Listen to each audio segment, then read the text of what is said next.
जय बाबा स्वामी, जय आत्मेश्वर।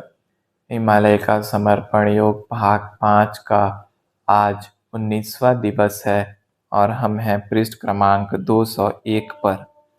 गुरुदेव कहते हैं, जो कर्म हम करते हैं जानबूझकर करते हैं, उसके पाप और पुण्य की जवाबदारी हमारी होती है। जो कर्म हम करते नहीं हैं लेकिन हमारे हाथ से हो जाते हैं, वह पुराने कर्मों को नष्ट करने के लिए ही होता है। मैंने उसके पूर्व जन्म का अध्ययन करके बताया। उस लड़की ने पिछले जन्म में तुझे जहर देकर मारा था, इसीलिए इस जन्म में वह तेरे हाथ से मर गई। ऋण, हत्या और वैर कभी एक जन्म में समाप्त ही नहीं होते हैं। यह केवल कर्म नष्ट हुआ है। तूने यह किया नहीं, तू माध्यम बना है। इसलिए प्रथम इस आत्मग्लानि में से बाहर आ कि यह तूने किया है। यह तेरे हाथ से घटित हो गया है, तूने किया नहीं है। जो तूने किया नहीं है उसकी जवाबदारी भी तेरी नहीं है। गत जन्म में उसने तुझे मारा था, इस जन्म में वह तेरे हाथ से मर गई। यह केवल एक घटना है जो कर्म नष्ट कर रही है। वह भी उस कर्म बंधन से मुक्त हो गई और तू भी उस कर्म बंधन से मुक्त हो गया। आज तू भी मुक्त है। उसे थोड़ा ठीक लगा और वह अपनी आंखें पोंछता अपने बालों को ठीक करता रहा और बोला, उस घटना का आज भी मुझ पर प्रभाव है। मैं रात को ठीक से सो नहीं पाता हूँ। वहाँ के एक होटल वाले ने मुझे खूब पीटा था। आज भी मुझे वह डर सता रहा है। मैंने उसे बताया, इस घटना को तू ज्यों की त्यों लेकर बैठा है। पिछले 10 साल में सब कुछ बदल गया होगा। 10 साल एक बड़ा अंतराल होता है। दुनिया बड़ी तेजी से बदल रही है। प्रत्येक वर्ष में बदलाव आ रहे हैं। तो 10 साल तक तू जो अपने मन में लेकर बैठा है, क्या वह दृश्य भी वैसा ही रहा होगा? हमारे मन का दृश्य सालों तक वैसा ही रह सकता है, लेकिन वास्तव में वह कभी वैसा नहीं रहता। दृश्य प्रत्येक साल बदलते रहता है और 10 साल में तो संपूर्ण बदल ही गया होगा। 1 साल का एक बच्चा आपको प्यारा लगा और उस अबोध प्यारे बच्चे की तस्वीर आपने अपने मन में बिठाकर रखी। उसकी आंखें, उसकी मुस्कान उस समय आपको बहुत अच्छी लगती थी। आपके मन में उस 1 साल के बच्चे की वह तस्वीर बैठी हुई है और 20 सालों से उसे आप वैसे की वैसे ही बिठा कर रखे हैं। लेकिन वास्तविकता यह है कि 20 साल में वह बच्चा एक युवक हो गया है। यह सत्य है और इस सत्य को आपको कितना भी समझाया जाए व्यर्थ ही होगा। लेकिन एक बार आप उस बच्चे को खोज कर देखेंगे तो सत्य सामने होगा। वह बच्चा अब एक शरारती युवक हो गया होगा और उसे देखकर आपके सामने सत्य आ जाएगा। आपका लगाव उस 1 साल के बच्चे के साथ था, इस युवक के साथ नहीं। आप थोड़ी देर उस युवक को देखते रहे और अपने मन में वह बच्चा युवक हो गया है यह स्वीकार कर ले, तो आप उस 1 साल के बच्चे से भी मुक्त हो जाएंगे और उस युवक से भी। क्योंकि जिस बच्चे से लगाव है, अब वह बच्चा नहीं रहा और जो युवक बना है, उससे लगाव ही नहीं है। सत्य का दर्शन सभी ब्रह्मजाल से हमें मुक्त कर देता है और यह सत्य वर्तमान स्थिति के दर्शन हम स्वयं नहीं कर लेते और वर्तमान स्थिति में जब तक हम अपने आप को नहीं लेके जाते, तब तक हम अपने खराब भूतकाल की कल्पनाओं में और भूतकाल की स्थिति में ही रहेंगे। इस स्थिति में से निकलने का एक ही उपाय है विकास। तुम स्वयं अकेले ही उसी दुर्घटना वाले स्थान पर फिर जाओ और थोड़े समय वहां रहो और अपने मन को दिशा निर्देश दो। जो तुम लेकर बैठे हो वह भूतकाल है। आज का वर्तमान काल यह है, आज की स्थिति यह है। वहाँ पर सब कुछ बदला हुआ होगा, वह स्थान भी बदल चुका होगा, वे लोग भी बदल चुके होंगे, वह स्थिति भी बदल चुकी होगी। इस सब बदली हुई परिस्थिति को 1 घंटा उस स्थान पर बैठकर अपने दिमाग में फिट कर लो कि यह आज की सत्य वर्तमान स्थिति है। अगर ऐसा करोगे तो समूचा डर ही समाप्त हो जाएगा, क्योंकि जैसे ही वर्तमान की सत्य स्थिति देखोगे तो सत्य स्थिति देखने पर उससे न कोई लगाव होगा, न डर होगा, न कोई बुरा हादसा याद आएगा, और यह नई वर्तमान स्थिति एक चमत्कार करेगी। वह तेरे भूतकाल की सभी बुरी स्मृतियां धो देंगी और तेरे चित्त में भूतकाल नहीं होगा, क्योंकि अब वह नहीं रहा। यह प्रत्यक्ष देखोगे, और न ही वर्तमान स्थिति होगी, क्योंकि इस वर्तमान स्थिति के साथ कोई बुरी यादें जुड़ी नहीं हैं। इसीलिए इस स्थिति का डर न होगा, और इस प्रकार से तुम्हारे चित्त को शुद्धि होगी, और जो लोग बार बार याद आते हैं, जिन्होंने तुम्हें पीटा था, वे सब उस स्थान से जा चुके होंगे। इस बार जब देखोगे तो सब बदल चुका होगा। वास्तव में समय सदैव बड़ी तेजी के साथ आगे बढ़ते रहता है, लेकिन हमारे मस्तिष्क में वह घटनाओं, और विशेष रूप से बुरी घटनाओं के रूप में बैठ जाता है, जबकि वास्तविकता कुछ और ही होती है। चलो अब अंधेरा हो गया, अब घर चलते हैं, कहकर हम घर की ओर चल दिए। घर पहुंचे तो विकास के मामा जी वापस आ गए थे। पत्नी ने हम सभी को साथ में भोजन करवाया।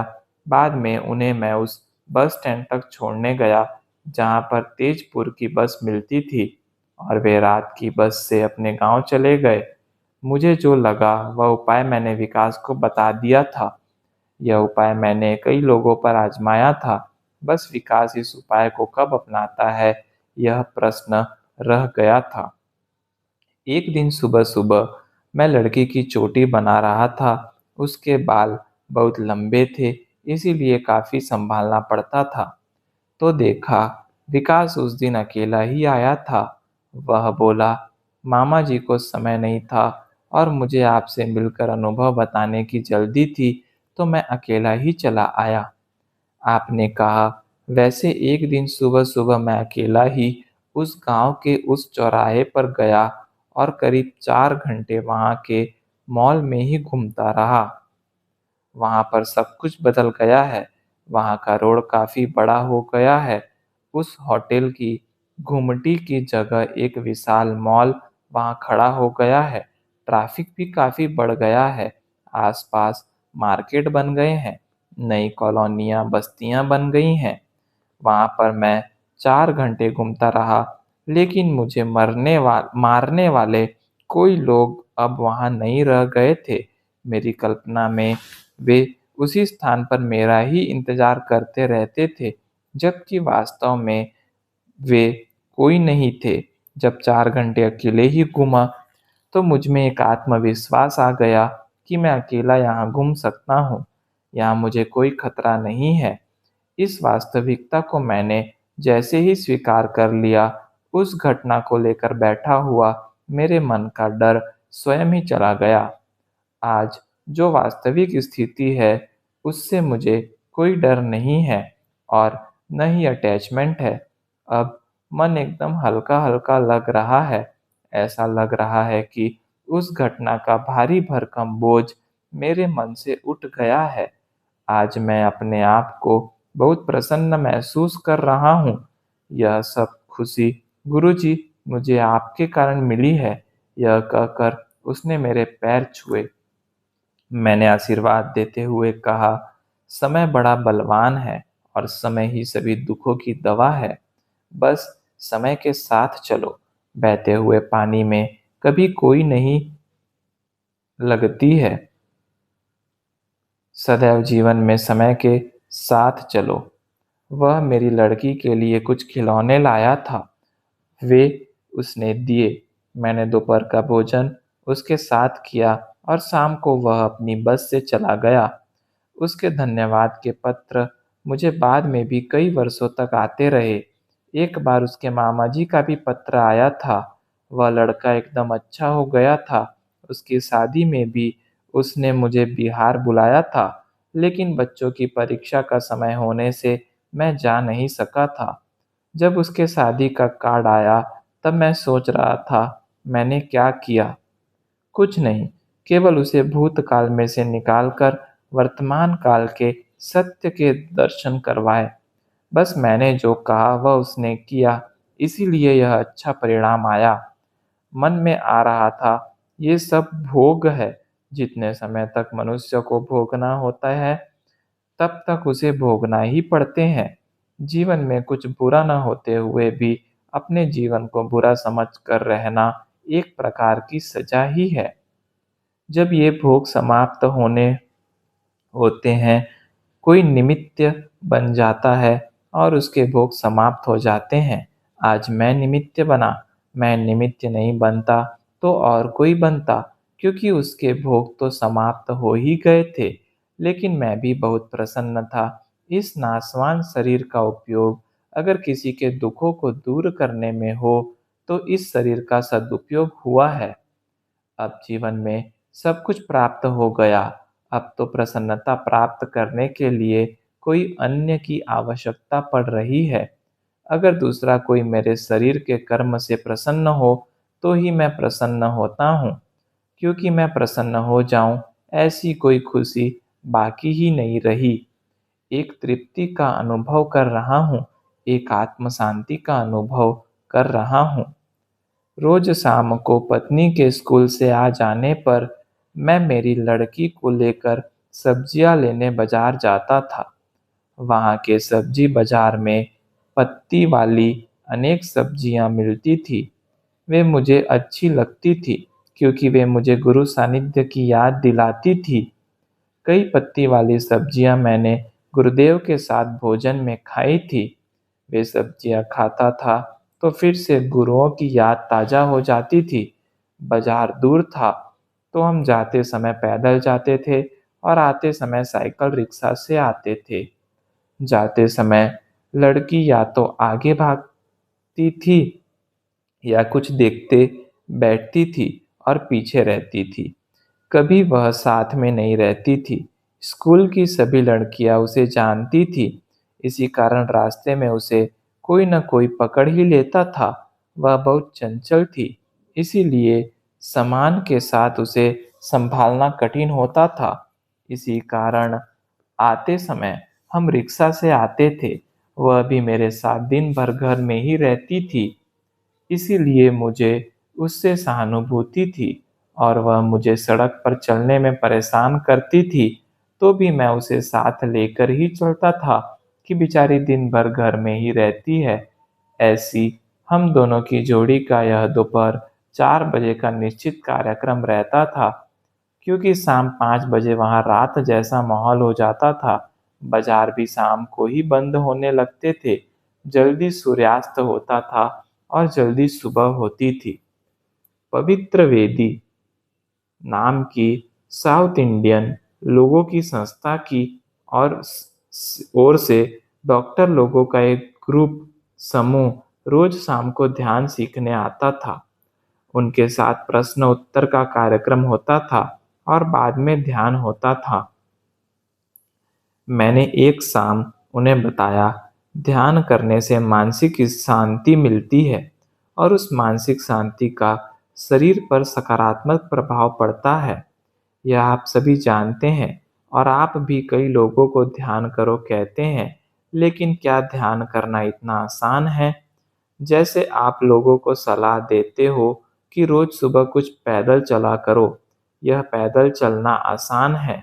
क्या ध्यान करना इतना आसान समझते हो? लेकिन ध्यान करना किसी भी मनुष्य के हाथ में नहीं है। जिस प्रकार से दिए का जलना उस दिए के हाथ में नहीं है, ठीक उसी प्रकार से ध्यान करना भी किसी के हाथ में नहीं है। जब तक दिए को कोई जलाता नहीं है, दिया स्वयं जलता नहीं है। ठीक इसी प्रकार से जब तक कोई सद्गुरु आत्मा को अनुभूति नहीं कराते, तब तक ध्यान करना संभव नहीं है। यह ठीक वैसा ही है जैसे बिना बीज के वृक्ष की कल्पना करना। जब तक किसी सद्गुरु से ध्यान का बीज प्राप्त नहीं होता, ध्यान का वृक्ष कभी भी खड़ा नहीं हो सकता। यह एक सत्य है। इसे मान लो तो ही ध्यान सीख सकते हो। और कई बीमारियां ऐसी है जो अति विचार करने से आती हैं। उन बीमारियों से आप स्वयं भी मुक्त हो सकते हो और मरीजों को भी मुक्त रख सकते हो। और एक ही जीवन में मनुष्य डॉक्टर और योगी दोनों नहीं बन सकता है, क्योंकि दोनों में प्रवीणता प्राप्त करने के लिए एक जीवन काफी नहीं है।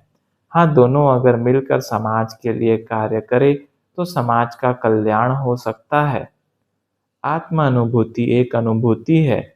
यह एक आत्मा द्वारा दूसरे आत्मा पर किया गया एक प्रकार का संस्कार है। इसे जांचा नहीं जा सकता, केवल अनुभव किया जा सकता है। और यह अनुभव करवाने के लिए एक जीवंत माध्यम, जो इस कार्य के लिए अधिकृत हो, आवश्यक है।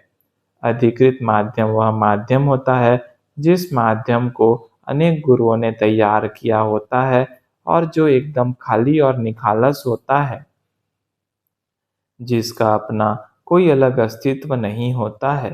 कभी कभी तो लगता है अपने आप को खाली करना ही तपस्या है, क्योंकि आप एक बार अधिकृत माध्यम हुए तो बाकी सब कार्य तो गुरु शक्तियाँ स्वयं ही करा लेती हैं।